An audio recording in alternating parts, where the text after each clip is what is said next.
Galloway's presents Tech Talk at 3 with Paul Porter, RNIB Reading Services. Okay, everyone. So, welcome to Galloway's Tech Talk at 3. It's Andrew here from Galloway's. Really pleased today to be joined by Paul Porter from RNIB Reading Services. Hiya, Paul. How are you doing? I'm good, thank you. Hello, everyone. They're all nodding and waving, Paul. They can all hear you. Yep. they're all muted. Thanks very much for joining us, Paul. It's great to have you on board today. We've got a good group of people on here who are all, I imagine, avid book readers. They like the talking books. They like the Braille books. And RNIB have done some great things, certainly over the last couple of years, to improve talking books for people and improve reading services. And it's great to have you on board today to tell us exactly what's been going on and what developments have been happening. Thanks very much for joining us, and over to you. Thank you. No, it's a real pleasure to be here, and it's great to hear everyone helping each other with Messenger and what have you. Oh, they're a great bunch of people, but a lovely group of people on here, and they all love helping each other out. Yeah, so. I think we've all come a long way with technology in the last 9 months or so. Who would have imagined we'd all be using Zoom to communicate? And I think it's absolutely great. And the more people that can join in and benefit, I think the better. Absolutely. Well, tell us a little bit about yourself then, Paul. You've been working for RNIB for a long time, haven't you? So actually, it's 26 years this week that I joined RNIB. So technology's come a long way. As I say, even in the last 9 months, but in the last 26 years, when I started at RNIB, we had a DOS computer with email, and that was about it. Then we got Windows 3.1, then we got Windows 95 and speech and Braille output, and then we got the talking phones with running talks, which was great. And then along came the iPhone, which changed everything out of all recognition. And here we are today with all this, smart speakers, smartphones, tablets, Zoom, computers. I think technology can influence every part of your life, everything you do. Personally, I've got about 6 Echoes dotted around the house. And it was amazing when I first started using smart speakers. It felt a bit odd talking to this inanimate object, but now you just kind of take it for granted. You walk into a room, you ask it to do something, play the news or the radio, or play a piece of music or whatever it might be. Set a timer, set an alarm. And there's really exciting things happening in the future that I'll talk about a little bit later. Oh, I can beat it on the Amazon Echoes because I've got 9. Okay. I just got a new one today. It's the new Echo 4th generation, which if anyone's got one, you'll notice that the original ones were sort of cylindrical and quite tall. This is it's almost like a head, so it's quite squat and circular. So that looks quite nice. I'm going to play with that later. But the technology just keeps coming, doesn't it? So you keep on buying new products just to keep up. But technology, for me, I don't have any sight at all. So that's why, for those of you who have some vision, I don't use a camera because, you never know what the camera's looking at. So I tend to have it turned off in meetings. But, one of the big things for me has been online shopping, be it grocery or shopping for products or, using Amazon or whatever. Just fantastic.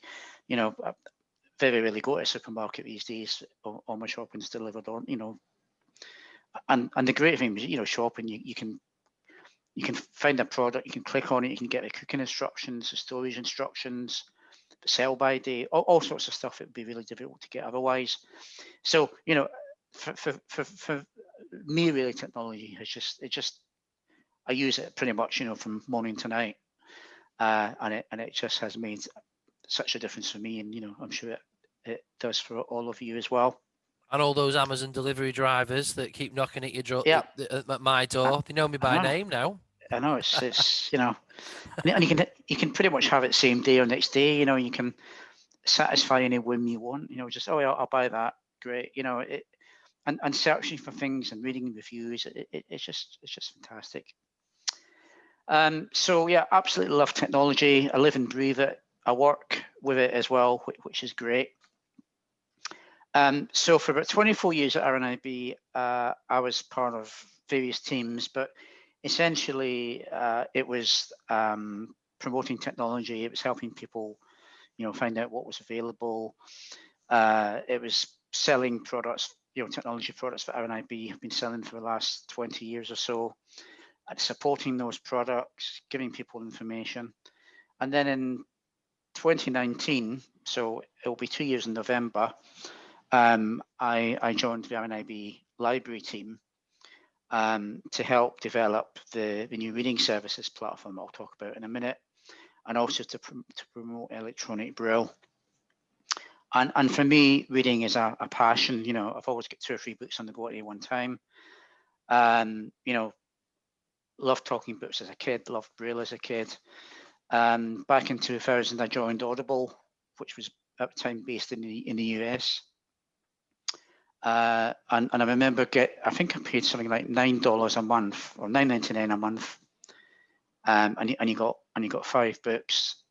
And I always remember the first book I read on Audible. It was the Green Mile by Stephen King, which is a fantastic book, and it's also a fantastic film. It's one of these films I think that stays with you forever. It's just so powerful. And then I've got literally spent hundreds of pounds on Audible over the years. Used RNIB Talking Books, used the Braille Library. So access Kindle on Amazon Fire tablets, on Android, and also on iPhone.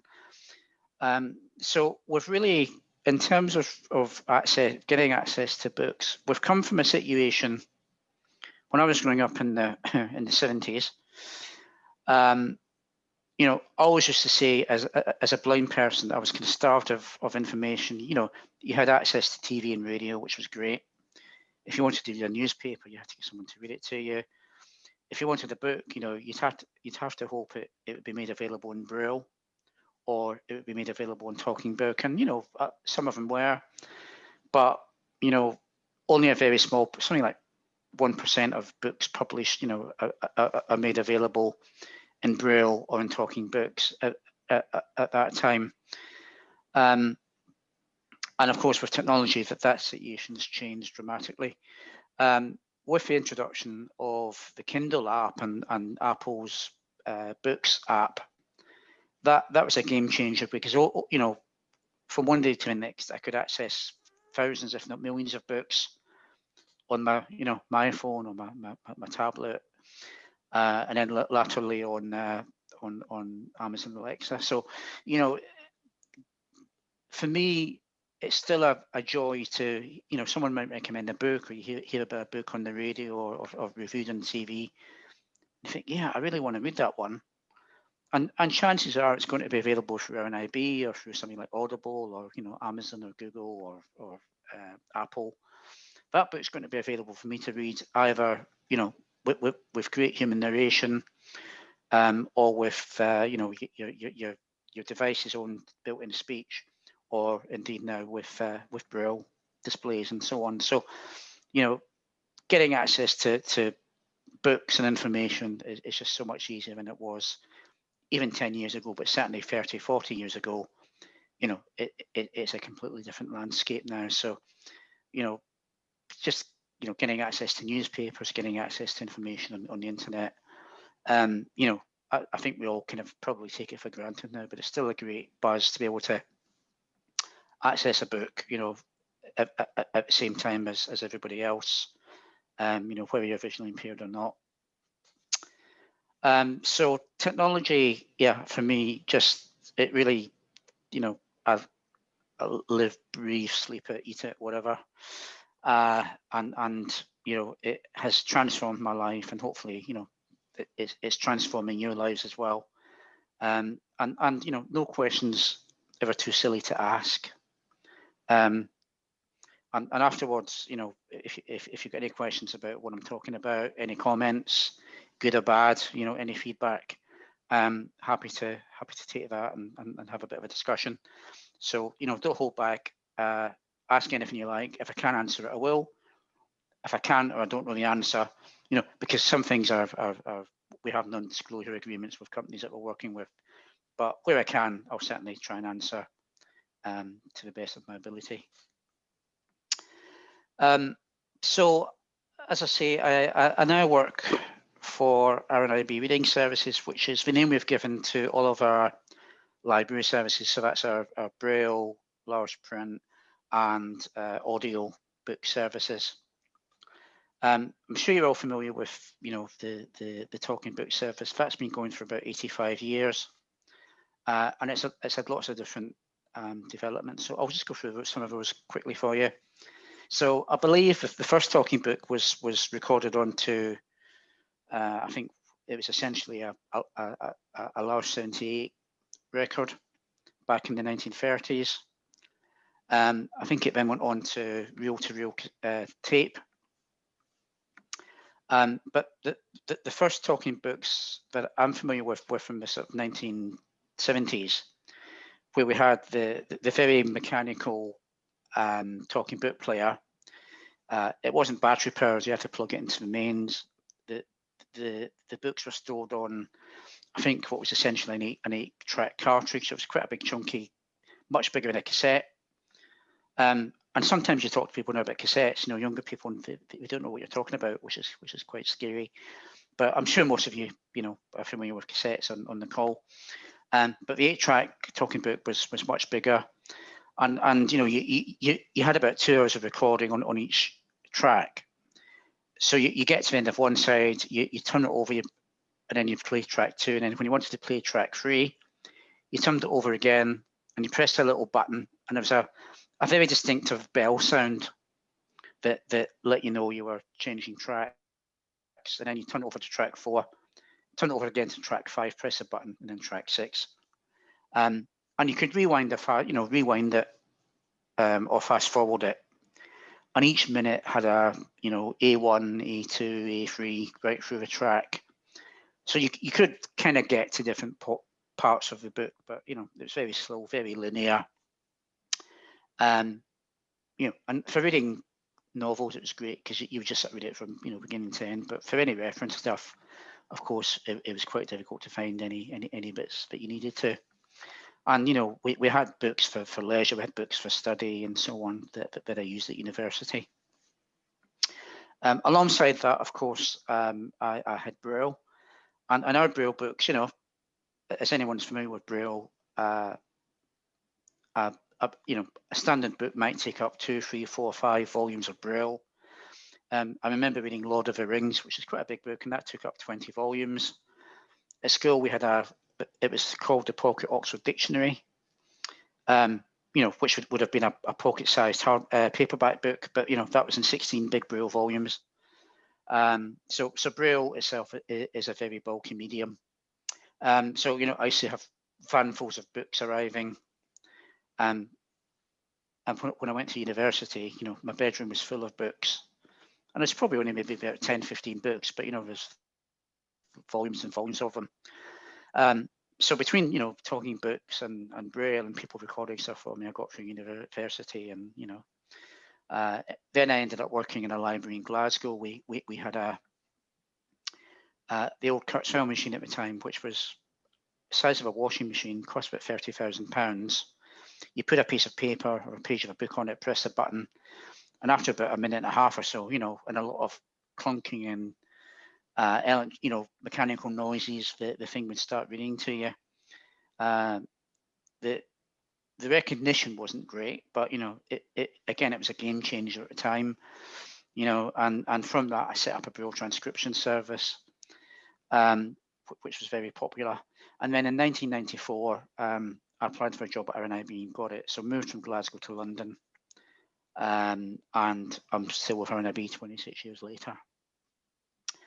Round about 2000, RNIB changed our talking books from the old cartridge system to CDs. And again, that was a big game changer, because on one CD, you could get up to about 22 hours of recording. The books were split up into chapters, sections, sometimes pages, even sometimes paragraphs. So with a few keystrokes, you could easily get to the section, the chapter that you wanted. And a good example of that would be our RNIB weekly TV guide. It would be on a CD. It would last about 18 hours. So, if you wanted to find out what was happening in Coronation Street on a Wednesday, at 7:30, you could, listen to it from the beginning, and probably take about 6 hours to get to the bit you wanted. But using the DAISY system, if you've got a compatible player, at the top level you would have the days of the week, so you'd move from Saturday to Sunday to Monday, Tuesday, Wednesday. Then you'd move down to the next section, which would be channels, so BBC One, BBC Two, ITV. Then you'd move down to morning, afternoon, evening, and then you'd move down to the individual time slots. So within about 7 or 8 keystrokes, you'd be able to get from the beginning of the book to 7:30 on a Wednesday evening, ITV, and find out what that episode of Coronation Street was about. And similarly advantageous for things like the Bible, the Quran, etc., or any book that any sort of reference material where you wouldn't read it from beginning to end. You want to dip in and find bits of information. So DAISY was great for that. Most of our talking books would be on one CD. Some would be on 2. War and Peace, which I think is the longest book we have, apart from the Bible, is 78 hours. That's on 4 DAISY CDs. And if you were to get the equivalent, from just on ordinary CD, it would be about, I don't know, 60, 70 CDs. So, the advantage of DAISY was great because you could buy books on CD, but you might, you get about 80 minutes of recording on a CD. So you might have 10, 12, 20 CDs for an average book.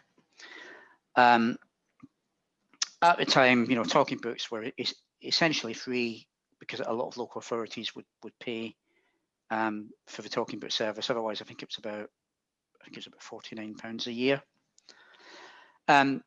So the talking book service has really, stayed in that form, in the DAISY form, for the last 20 years.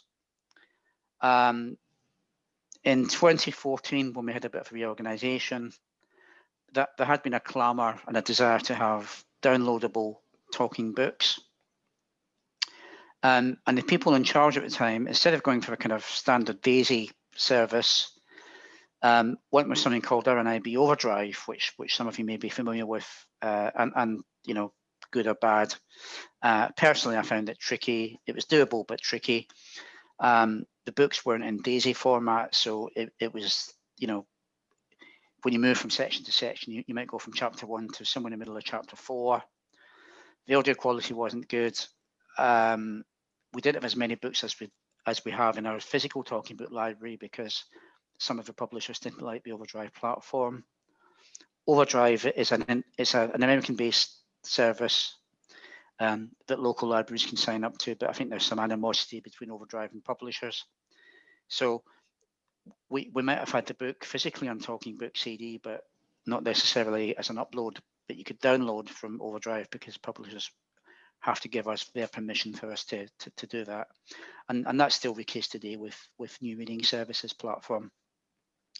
So just because a book's on physical talking book doesn't automatically mean it is going to be available as a download, because there's lots of discussions and we have to get permission to make those books available.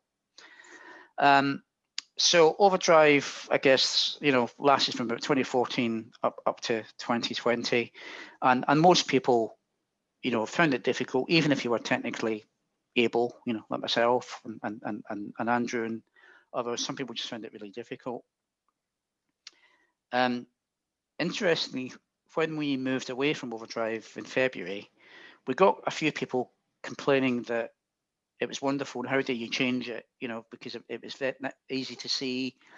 You had things like book covers that you could see. So I think those people were either people with very good partial sight, or people who were downloading books for relatives. So, but on the whole, most people found the move away from Overdrive was a benefit. So Reading Services is the name we've given to all our library services, but it's also a name we've given to our new download service. So I'll talk a little bit about that now. So with RNIB Overdrive, Anyone who signed up, you had to sign up through the RNIB helpline. They take your details. Then you get an email with a link and a username and a password that you then logged into Overdrive. Then you could download your books onto your computer or onto your smartphone or tablet. But because of data protection, GDPR, because we want people to be independent, if you sign up to something like Amazon, you don't phone up Amazon and they do it for you.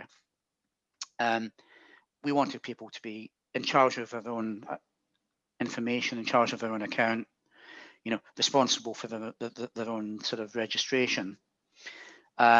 So as a consequence, when you sign up to Reading Services, it's what you call self-service. You go to a website, you put in a username, which has to be an email address that you can then access at the next stage. You then choose a password. You fill in your contact details, then you submit it, and then you get an email back with a link that then takes you to the finished registration process, where you choose, as you get with pretty much everybody nowadays, you've got marketing preferences. Did you want to hear from RNIB on different subjects? You can say yes or no to all or some, however you want to do it. Then we've got an eligibility statement. So we don't do any checking to make sure you're blind and partial sighted, but you have to be blind or partial sighted or have an impairment that means you can't read a standard print. Once you tick all those boxes, you're then good to go. In terms of books, you can download books using a computer, so you can use a standard browser. You go onto the site, you find the book you want, you download it. It comes down as a zip file. You can unzip that file and copy it onto, or you can play it on your computer, in fact, or you can copy it onto a specialist DAISY device like a Victor Stream or a Pletstop Pocket. You can copy it onto an MP3 player like the Sonic or the Sovereign that are available, or any other device that will play MP3s. If you copy it onto a fully functioning DAISY player, then you've got the full DAISY navigation that I talked about earlier, which has different levels of navigation. Some books are just simply chapter to chapter. Some books have chapters, sections, pages, phrases, etc. So depending how the book's been put together, you'll have different levels of navigation. You can find out the time elapsed, time remaining, etc., etc. When we had RNIB Overdrive, Dolphin, who I'm sure you'll know, they produce lots of different software packages for blind and partial sighted people. They developed a package called Easy Reader, which is free to download, and they made Overdrive available on Easy Reader. And I have to say, for me, again, it was a game changer overnight, because it made getting access to Overdrive a lot easier. And they've come with us on the journey to accessing reading services on Easy Reader. So Easy Reader is available for Apple devices, so iPhones, iPads. It's available for Android devices, and about 3 weeks ago, it was also made available for Amazon Fire tablet devices, which are essentially Android, but with Amazon's own kind of flavor of Android, so it was slightly different. So you can access Easy Reader on all sorts of different devices. You sign up for an Easy Reader account, you log in with your RNIB Reading Services details, and then you can search for books, download books, listen to books on your device of choice. In terms of the audio, the next stage of development, we're looking at around about Christmas, maybe early into next year, making our audiobooks available on smart speakers. So that'll be on initially the Amazon Alexa devices, and then on Google Home to follow. That's really exciting, because once you've sort of signed into the skill, you'll be able to ask for a book, play it, pause it, come back to it, and you have access to. At the moment, we've got about 30,000 audio titles available to download or listen to with Easy Reader. As I mentioned earlier, just because we have a book on physical CD talking book, it doesn't automatically mean it's going to be available as a download. But we're getting close to matching the physical books to the audio books, to the downloadable books, because the publishers are coming with us. They're happier for us to make their books available on reading services than they were with the RNIB Overdrive. So that's encouraging.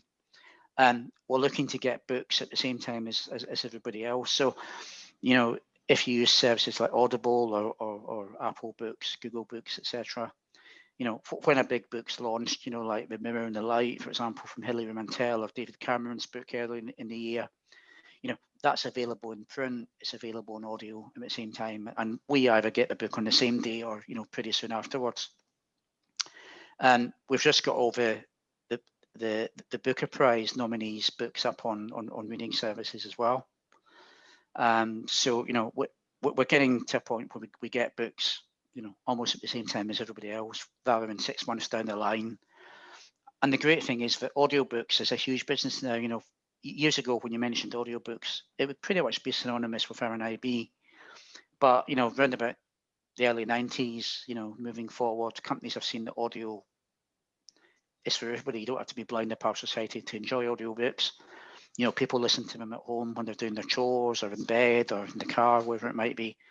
So audiobooks is a huge business now. And, you know, companies will, Audible, for example, they don't give us all their books, but they give us quite a lot of their books for free. Some we buy, some we sell to them because, you know, our talking book recording is very good quality.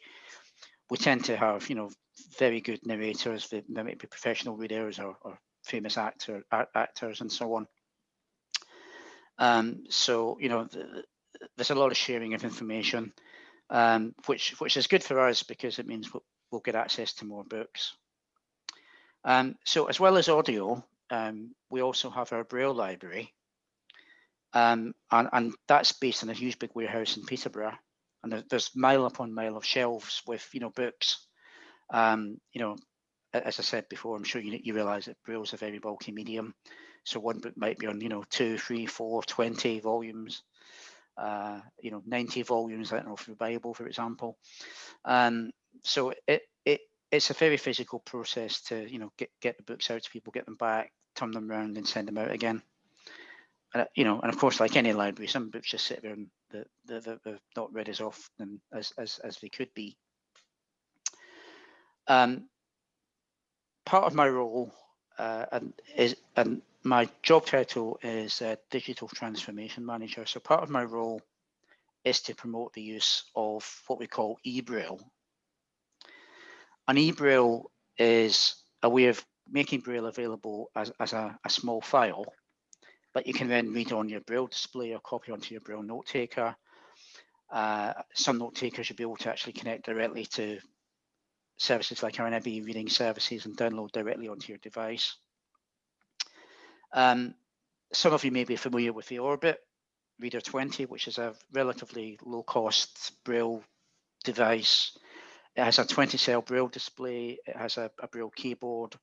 You can copy documents onto it. You can write documents on it. You can use it as a Braille display for your computer, your smartphone or tablet. It costs just under £500. And we've been selling that for the last 3-4 years. 3 years, I think.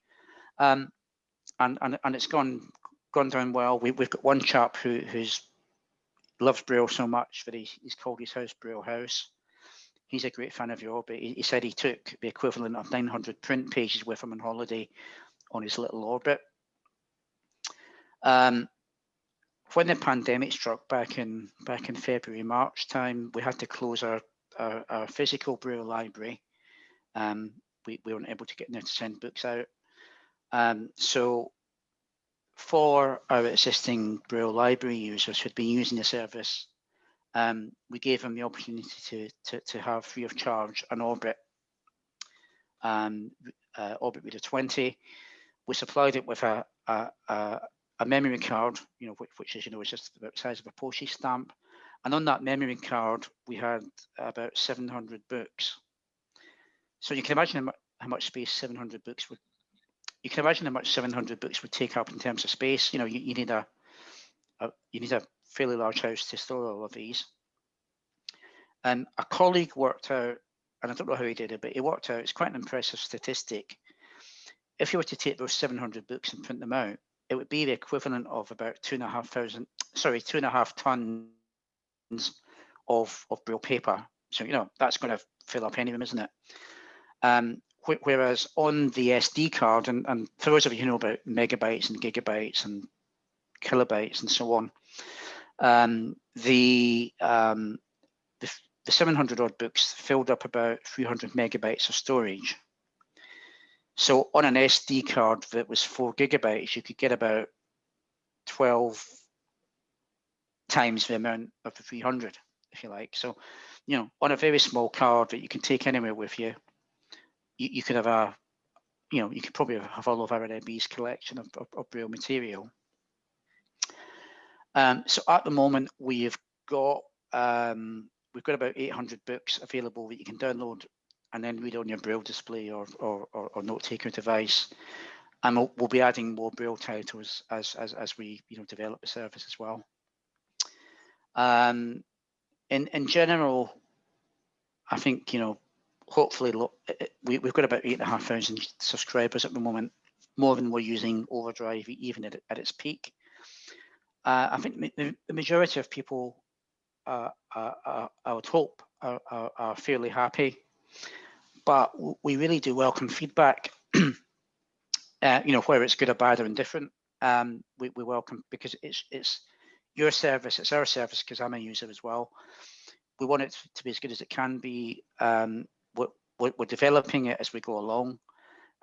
So some of you, and we can talk about this in a minute, some of you might have some ideas about what's working, what isn't working.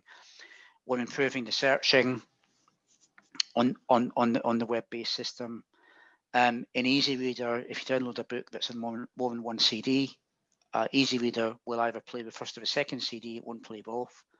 But we're working to fix that, and I've been doing a lot of exhaustive testing over the last few weeks. It's a case of reprocessing those multi-CD books into one folder that Easy Reader can then process. We've improved the functionality of Easy Reader working with Dolphin. Again, we're improving the searching. So there's lots of things we want to do. The smart speaker support is coming. So we're definitely open to suggestions. We're open to to feedback. And as I said, some people still prefer the old Overdrive service, but for all sorts of reasons, it really wasn't fit for purpose. And what we've got now isn't perfect, but it's getting there, and it can only get better with your input and support. Absolutely, So absolutely fantastic, Paul. Thanks Really for great. listening. Happy to take any questions or have a discussion, however you want to do it. I've really enjoyed it, so thank you. Well, I'll just start by saying, fascinating talk, especially the history of talking books. It's amazing when you think back to 85 years ago on a record, and then on all the technology that's being used, and then where we're up to now. It's just absolutely brilliant. So thanks, Paul, for giving us such a really, really interesting talk. And I think as well, like the physical nature of delivering talking books that still exists. So even though we are still online, we're online now, RNIB still have got a big recognition that there are a lot of people out there still that don't use technology. So there's still a big part of that as well. So a really good point. I should have mentioned that. So thanks, Andrew. All right. We've got the download service, which is great because you can choose what you want when you want it. You don't have to wait for a book to come through the post, or you might get books out of sequence. We try not to do that, but sometimes it can happen. But for people who don't want to use technology for whatever reason, and that's fine. We're not saying everyone should be using technology, but we've still got the physical CD and USB service, so you can get your books as you would normally. Of course, the physical talking book service, the Braille Library, and the downloadable service is all free. And you can be a member of all three if you want. They're not mutually exclusive. Some people might prefer to download, but still have the occasional physical talking book coming through the door as well. Yeah, so, you can make best of both services, which we regularly kind of encourage people to do if they want to try the online, but they still want the security of getting books that way. I mean, for anyone who's got a Braille device, you know, if you haven't tried it, try a downloadable Braille book, because it's, you know, it means you can have, you know, literally thousands of books at your fingertips in a small device. Get that SD card from the RNIB with all them books on it. Indeed, yeah. Absolutely brilliant. So we got some questions that have come through, Paul, which we'll skip. I've got some ones that have come through in advance for you, actually. Okay. So I'll ask you them first, and then we'll open up the floodgates for everyone to ask questions. So the first one, if you're a member of the RNIB Library and you've got one of the old Daisy Plex Talk players, if it's faulty, can it be replaced by RNIB? No, a few years ago, you know, in the good old days, we used to provide physical players as part of the service, but, you know, each player costs about £200 or £300, so, you know, it just wasn't possible to do that. Yeah. So essentially, no, you might be able to get it repaired, but, you know, these devices are now getting quite old, so it is, you know, possibly going to be difficult. You might be cheaper buying a, you know, something like a Victor Stream, or, you know, even a memory stick player like the Sonic or the Sovereign will play excuse me, will play our talking books. Yeah, there's some great devices out there now, like the mobile Daisy players, the little handheld ones.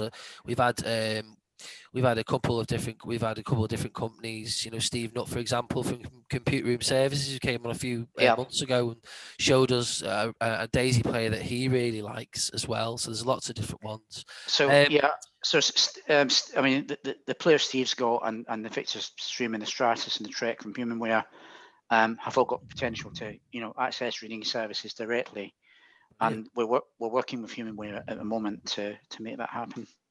Oh, that's great to know. That's great. Second one is, do you know if there is going to be a fix for the problem using the Easy Reader app, where it puts in CD2 for talking books? Yep. So that was an issue I mentioned at the end, where multi-CD books. We're reprocessing. We've got about 1,000 books that have this, you know, that would be on more than one CD. So I've been doing a lot of testing. We're in the process of uploading these books at the moment. So, you know, in the next week or so, books that you want, that you haven't been able to read, should be available to read in Easy Reader. So that might come on to the next question, which probably kind of leads on from that one. Is the Easy Reader app, so the books that are available on the Easy Reader app, there must be a history of books that either not necessarily been taken off Easy Reader, but that haven't been added yet. So, I mean, Easy Reader, you can basically access any of the books we've got available for download, you know, through other means like the computer. It's just some of them don't play for various reasons. We've got two issues, to be honest. We've got the multi-CD issue that I mentioned. We've also got a discrepancy with Android Easy Reader. There's a particular process we've used to make out some of our books available in Daisy that the Android version of Easy Reader doesn't like. The Apple version is more forgiving. Okay. So it can pretty much handle these. So again, we're working to fix these books as well in the coming weeks and months. So we are aware of it. If you've got a situation where a book downloads on Android but doesn't open, then, you know, it is unfortunate, and I completely understand as a user as well. But it's really frustrating. You get a book, you're looking forward to reading it, and it doesn't work. By all means, let us know. But chances are it's going to be an issue that we are, you know, very much aware of and are working to fix as quickly as possible. Right. Okay. We've got two more, would you believe, before we open the floodgates? Good. Plenty of ones coming through. Yeah, plenty of ones. How many books can you download or, you know, take out per month through the RNIB Library using Easy Reader? So the initially it was a limit of 30, but we've now upped that to 100. A bit heck. Can you get through all? I mean, you might be able to get through all that. Well, yeah. But, you know, believe it or not, we've had people complaining that they've downloaded 30 books and, you know, they couldn't download any more. So wow. I'm not sure what we're doing with the books, but, you know, the thing about reading services is that, you know, as I said in my talk, we don't check for eligibility. So we trust people to be eligible. We also trust people not to, you know, share their books with anyone else or put them on the internet or whatever. The books are traceable. So when you request a book, and might be useful just to mention that some people might be a bit, you know, unsure of what's going on. When you request a book, you know, you hit the download button. You know, you kind of expect a book to start downloading within a few seconds, but with the service and the provider we use, what happens is that the book is then prepared for your own personal account. So it has an electronic digital watermark put in. Right. And as a result, that can take anything from maybe 20 seconds to a couple of minutes, and it seems to be dependent on the size of the book. So when you hit download, you don't actually, if you're using Easy Reader, for example, you hit download, and it will say preparing, and then it will start to download the book. If you download on a computer, it's slightly different. You hit download, and then your book goes into a section called pending downloads that you then have to go into to actually hit the download button once the book's available. So it's a little bit more involved, but once you get used to the concept, you know, then it's I think fairly straightforward. Brilliant. So Brilliant. that's kind of where we are with that one. Yeah, I think I've kind of noticed that when you download the book, it does. You kind of think, oh, is this going to download? And it's kind of starts, and it'll say preparing, like you said. Or if you're a low vision user, you know, you'll see a little green line start to appear, and then you think, oh, is it going to? And then suddenly it goes whoomp. Yeah. And then it's done. So yeah, it's just about being patient. That book will download. Just be patient. You know, there might be occasions it will fail, but yeah. You know, 99.9 times out of 100 it'll work. Brilliant. Obviously, it depends on your internet speed as well. I mean, I downloaded War and Peace, you know, in about 8 minutes because I've got a fairly fast internet. But you know, I realise that some people might have very slow internet, so it might take a lot longer to download a book. It's probably worth noting as well that on Easy Reader, you know, e-publications are available as well. You know, if you want if it's not an audio book, you can read an EPUB with your screen reader, which is really good. But one of the other questions that came through was about RNIB Newsagent, and can you read that through Easy Reader, or is that just still through the email process? So you can access you can access Newsagent on Easy Reader. But one of the next things we're going to be doing is you know, bringing Newsagent into the 21st century, because what we've got is now very old and outdated. So you know, it will be kind of, you know, improved over the coming year or so, I would hope.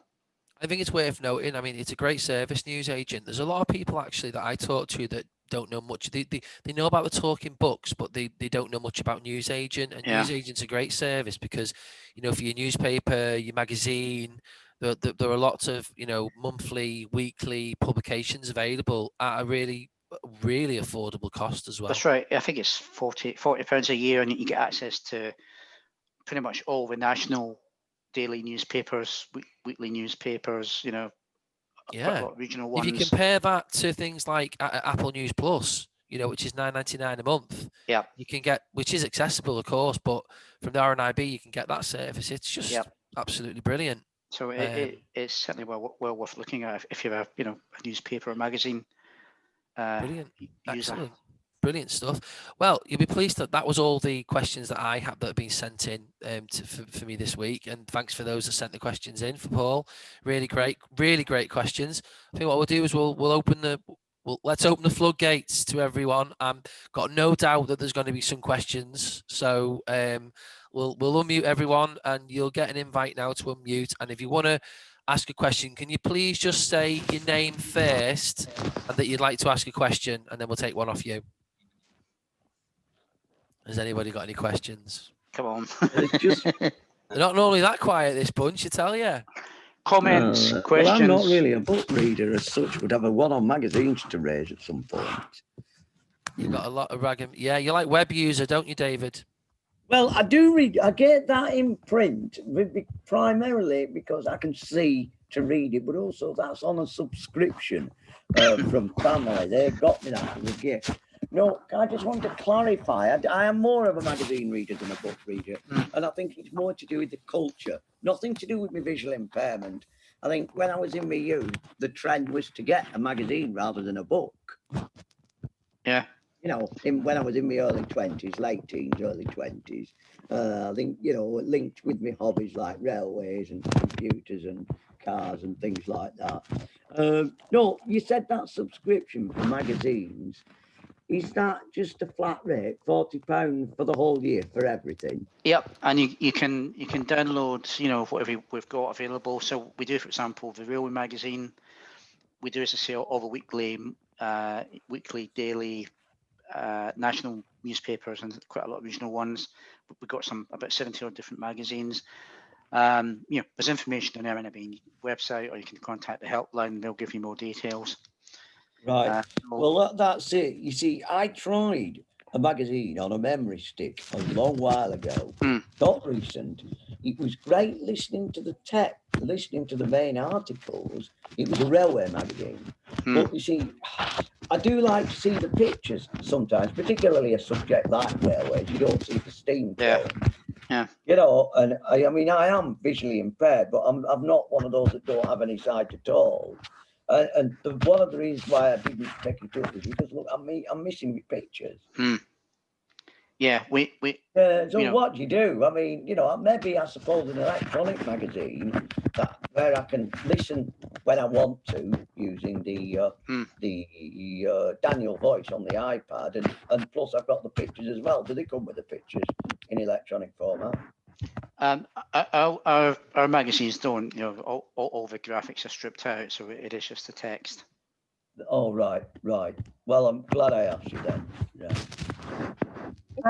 Maybe that's a good point to take forward, maybe to RNIB, that obviously some people still might like certain pictures, if that can happen, and that they could be, or possibly, like, you know, alt texted or described. That might be something, you know. To me, it's not the be all and end all. I mean, I like the fact that I can read a magazine or a newspaper, you know, with nothing. You know, like when you're on the internet and you've got loads of links and different things.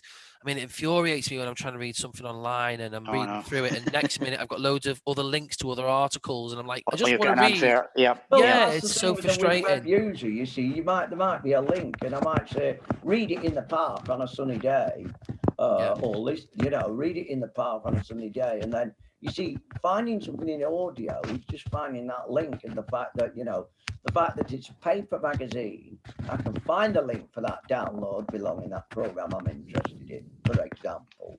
No, so there's another advantage, I suppose. But I don't think there's a black and white rule for every magazine, because I don't think pictures or reference material or references to links would apply to every magazine. It's depends on your subject. Yeah. Are you shuffling there? Do a bit of shuffling there, David. Can you stop moving your tablet, love, because it's making an awful noise. Right. And you can't really hear what it's saying. Right, I was just trying to hold it steady because it was resting on I know, my but knees. it's rustling and you can't hear you. There you go. Right. It's all right now, though. It's fine now. It's all good. Right, well, I'll repeat what I said then. I would say more on that. It's Amy. I'd say more on that because I like with the Kindle books and the books, I'll be reading history books or archaeology books, and they on the picture you don't get the picture. I end up having to buy the actual print book and getting my PA to narrate the pictures, because you actually need, like when you're reading fashion books, because I read history, you know, fashion books, archaeology books, architecture books. It'd be really good if we had just a bit of description in the pictures. The pictures were just completely taken out. But I had 2 questions as well. When you're doing the category search, on the system, and you put history, at the moment it's not letting you do if you put in history, because I do it by history, because so many titles I don't remember them all, and you put in history and it just brings up non-fiction and fiction. You can't like on Audible you can split it down into different categories, which means you go in to try and find your books, not only have you got to filter out all the fiction which you don't want, but then you get a message, there's too many options, and it takes all options out, and you end up like half the ones you want are the ones that have got taken out because it's just too many. It's really, really frustrating. So that's one of the things we're doing at the moment is redesigning the search option on reading services. So hopefully that'll be It'd be a lot better. It'd be much better, like where Audible does it, where you go into each section, you go into Yeah. it again, and it splits it into like medieval history, ancient history, or you go into the fiction, it splits it. And the other thing is, I used to love the tactile maps, and all that seems to have gone away. The Braille tactile maps all seems to have disappeared. Yeah, I mean that's a different section, but we do have a maps and diagrams team. I can't find it. I can't find any information from on the website when I go looking. Cannot find it. Give a helpline a call. They can give you more details about what's available.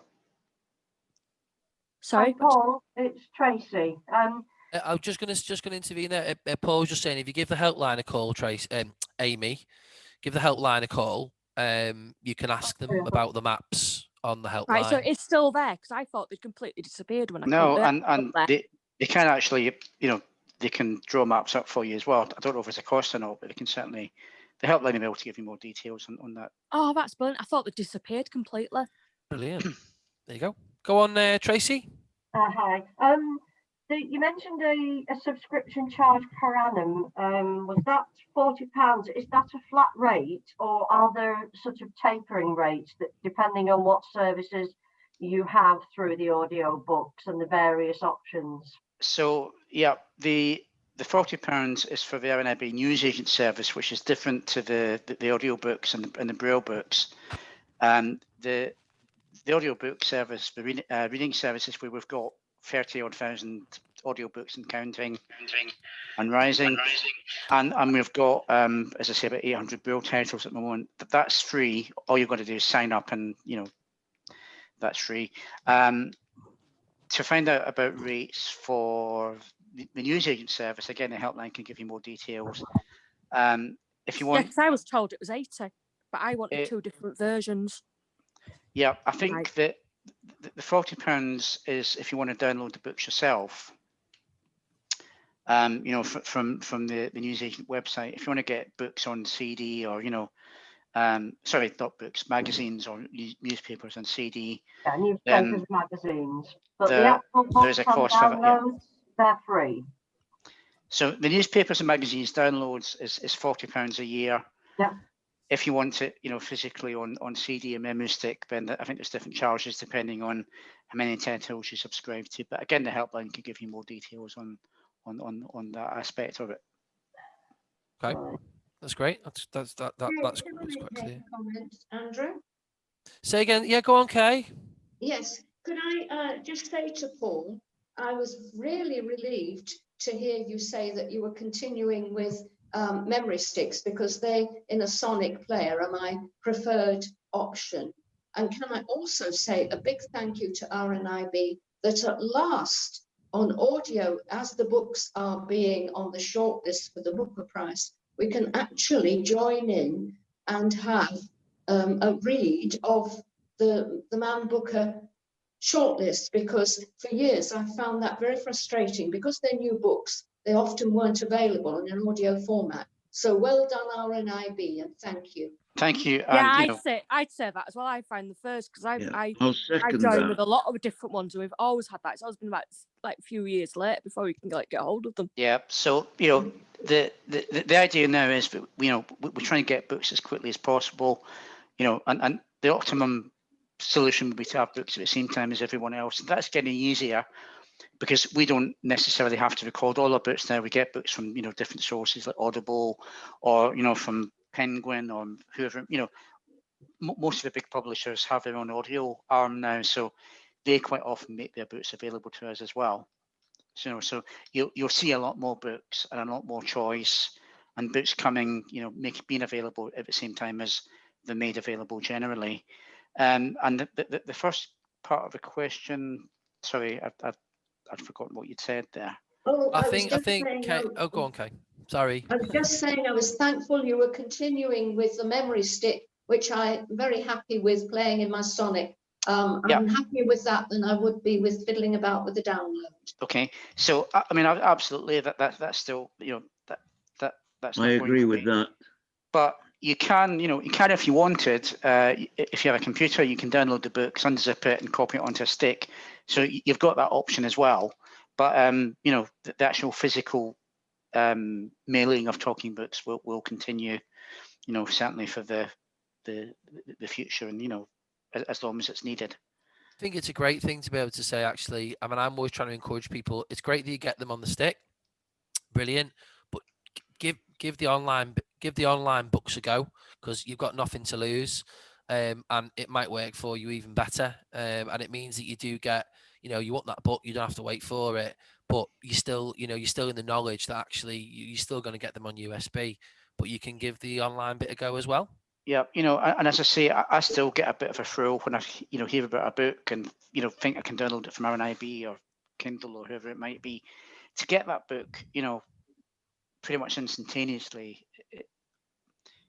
as I said, when I was growing up, you had to wait months, years, sometimes never get a book you wanted. Whereas now, if someone said, "Oh, what have you read?" I don't know, The Mirror and the Light, I say, "Well, no, I haven't." And you can go off to get it, within seconds. It's still a great thing to be able to do, because, I'm one of these people. If I get a book, I'll probably read it, even though I think it's terrible. And I think that stems back to the fact that, there wasn't so many books available when I was growing up. I'm getting a bit better, ditching a book if I don't like it. And of course, the download service, be it audio or Braille. And then when we move to smart speaker support, you'll be able to just ask for a book, and if you don't like it, move on to the next one. I have the electronic Braille. Does that work through the Easy Reader, or do you have to do that through the computer? Really good question. At the moment, no. So you would have to download it and then copy it on. So if you've got a Braille display. I've got a Braille display, but it's not one of the ones that so it just connects to my phone. So I'm using, using the Easy Reader app. Yeah. Again, that's something we want to work with Dolphin to make happen. But at the moment, you can't open it. It would be easier, because I still can't get my head around the unzipping thing on the. Absolutely.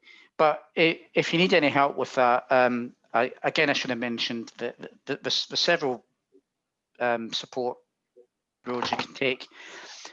We've got the RNIB Tech for Life team that you can access via the RNIB helpline. And they can talk you through sort of registering, using the service, unzipping, whatever it might be. You can also email reading services at rnib.org.uk, and one of my colleagues or myself will get back. Yeah, I do that all the time. Talk you through anything you need help with. But yeah, no, having Braille on Easy Reader is something we want to do. As we develop with Dolphin. I'm just going to point out, if anybody, because some people might have a few more questions, anyone that's on the phone, if you've not managed to unmute yourself, it's the star key and then number 6, and that will actually unmute you if you're on the phone and you've struggled unmuting, if you do want to ask a question. Oh, Yvonne's on. Hi, Yvonne. Hi, I'm Andrew. Thank you. I bet you've got a question. I bet you've got a question for Paul, haven't you? No, only to ask if the Braille Library is opened again now to return books. Thanks. It is, yeah. No, I'm still a Braille fan. The audio, great, fantastic as an option. But I personally, it's a sleep inducer or the ADHD or something kicks in. I'm a fidget. So there we go. But but great as an option. If you've got books to return, it might be worthwhile just checking checking in first to make sure you can. Yeah, I'll do that. I'm not aware of any issues, but just check. Yeah, especially as the situation keeps changing, doesn't it? Yeah. So. Yeah. Day by day, unfortunately. Yeah. Brilliant. Yeah. Brilliant. Now, have we got anybody else that hasn't asked a question? Want to ask one? Yes. First of all, thanks very much indeed. This is a statement. Thanks very much indeed for the memory sticks. How the blazes do you get so many hours on the memory stick? And thirdly, where can I find a catalogue of books that are on the memory sticks, i.e. mysteries, travel, etc., etc.? I'm not sure. I don't think we've got a catalogue as such. And the problem is, that we add, hundreds of books every month. I appreciate that. What you can do is, if you contact the helpline, they can put you through to the library team, and they can actually help you, look up, find books. I mean, the team at Gates are sending me some good thrillers, but I was thinking of having a change in maybe some geographical. No, give the library team a call, and they can actually go through what we've got and maybe suggest books, or you can talk about different genres and so on. That's fine. Yeah, they can do that for you. They are very good, actually. Thank you very much. They are very good that way. I'm going to sign off now. Thanks, Ted. Right. Cheers. Bye-bye. Bye-bye. Bye-bye all. Bye-bye. They are very good, the librarian service there. It's like, well, it's like your own personal librarian, basically. Absolutely. Very good. On the end of the phone, give it a go. It doesn't hurt to ring and say, have you got, or I'd like this book, but it's not available. And if more people ask for the same book, then you probably you take recommendations for books. Is that something that happens as well, Paul? Absolutely, and you can do that through the library team, or you can do it on the reading services. But there's a link in there where you can request for a title, to be added as well. Doesn't always mean it will happen, but it's just saying more people that ask. And we are sort of. It seems like every week we're, working with more publishers to make their books available to us. So, the number of books will steadily increase over the coming months and years, which is really exciting. I think it's probably a service that's probably unlike anything on the planet. I know there are some other libraries around the world, especially in the US as well. But I actually think it's an amazing kind of it's amazing what we have with the Talking Book service. It really is.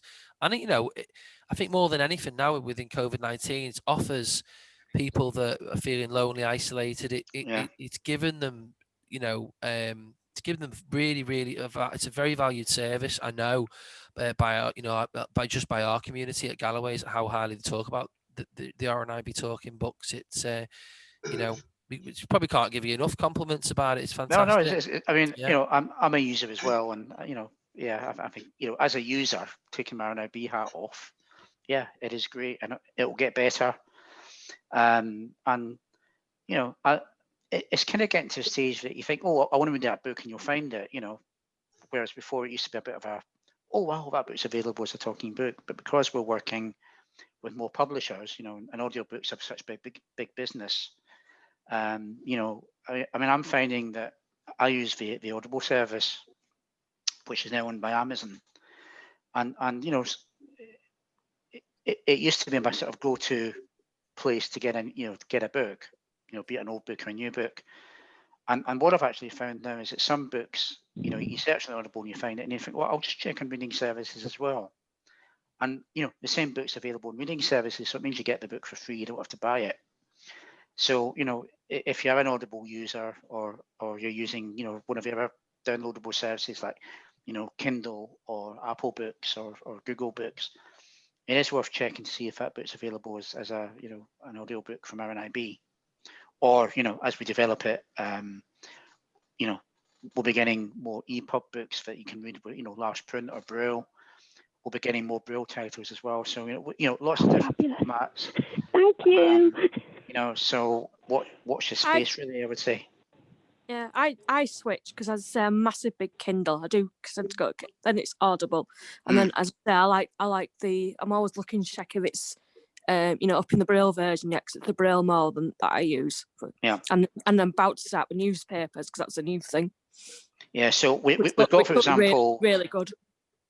We've got the 6 Booker. I think it's 6 Booker nominee books available in Braille that you can download. Brilliant, Paul. Is there? I think you said there's some work going on around Fire OS as well with Kindles. Yep. So it's a bit odd because Amazon, we used to sort of call them, Kindle, I think Kindle Fire devices, but Amazon don't like using the word Kindle, so they've rebranded them. Oh, I've just set my I've got my Alexa set up with the Amazon as a wake word, so it's talking to me. Always the way. Amazon didn't like using the word Kindle, so they've rebranded their tablets Amazon Fire tablets. And there's lots of different devices that you can that you can access Kindle books on. Some of them, are just book readers. But the Fire tablets, they're essentially Android devices, but they have Amazon's own version of Android, and they also have something called Voice View on it, which is Amazon's equivalent to TalkBack. And about 3 weeks ago, Dolphin available on the Fire tablets as well. So you've got Easy Reader on Fire tablets, on Amazon, on Android device, and also on Apple iPhones and iPads. And then we'll have Amazon. It'll be available using Alexa in the coming months as well.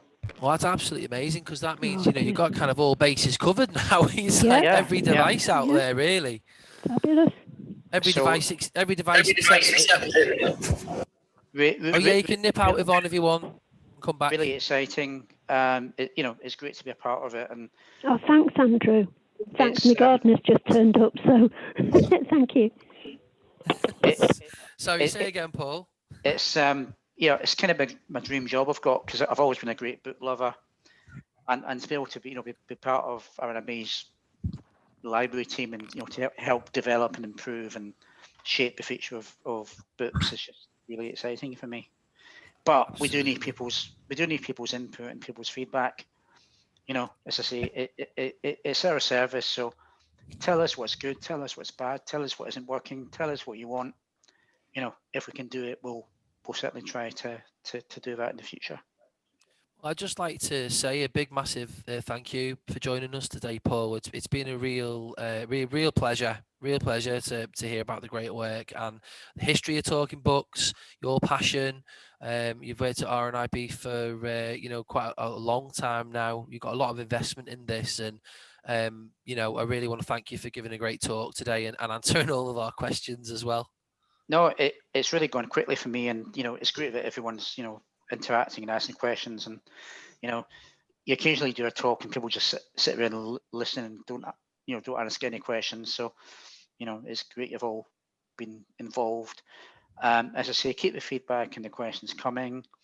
You can either contact the helpline or email reading services at rnib.org.uk, and we'll get back to you. Be it constructive criticism, questions, suggestions, even if it's how do I register, what do I need to do, all that kind of thing. And we've also got the Tech for Life team who can advise on general technology as well as the reading services as well. Can I just say something, Andrew? Go on, go for it, Brian. No, it's just a Paul. I'm just thinking, Paul.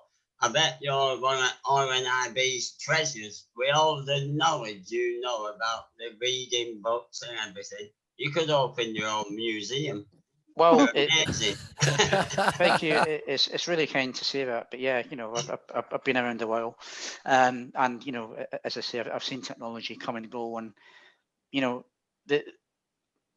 just to be able to read a book, using your Alexa, or to play a bit of music, I've put all my CDs in the garage, out of the way. I haven't touched a CD for years, and it'll be the same with books. You'll be able to just say, play me whatever book, and she'll go away and get it for you. And so technology is getting easier. It's getting easier for all of us. Yeah. Especially for Yvonne. So it's really exciting, and who knows where it's going to go. Well, if I knew where it was going to go, I'd be rich. But who knows where it's going to go in the next 2 years? Who knows where we'll be in 10 years? I've just ordered. I think it's an Android Bumblebee. Oh yeah, from Wireless for Blind. Yeah. I think we'll all be downloading our RNIB books this time next year on 5G. As well, wow. We're getting super fast RNIB books.